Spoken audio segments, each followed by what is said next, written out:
Hey guys, আজকে আমরা নতুন পারফিউম নিয়ে কথা বলবো। এটা হলো আল হারামাইনের ভিনটেজ নোয়া।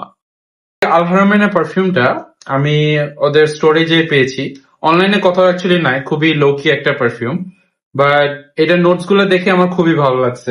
ইনিশিয়ালি স্মেল নিলে খুবই স্পাইসি একটা perfume and also very woody as well.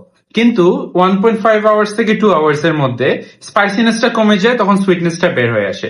এটার মধ্যে টঙ্কা বিনস আছে, যে টঙ্কা বিনস এর জন্য অ্যাকচুয়ালি ওয়ার্মথ অ্যান্ড ভ্যানিলার জন্য অনেক সুইট ফ্লেভার গুলো আসে। Now we are gonna look at this spray bottle itself. বটলের নজলটা অতটা ভালো লাগেনি, বাট পারফিউমটা যদি নেন আপনারা, নিলে আপনারা বুঝতে পারবেন it's the longevity is very nice.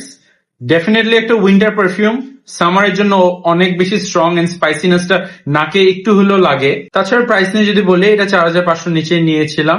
এই প্রাইসে এত উডি এত স্পাইসি একটা সেন্ট, যেটা শেষের দিকে টঙ্কা বিনস এন্ড ভ্যানিলার জন্য তো সুইট, হালকা একটা সুইটনেস আসে। উইন্টার হিসাবে খুবই ভালো, সামারের মধ্যে ঠান্ডার মধ্যে থাকলে পারফেক্ট। আমার কাছে খুবই ভালো লেগেছে পারফিউমটা। Within this price, this perfume is pretty good deal to me. Definitely check it out.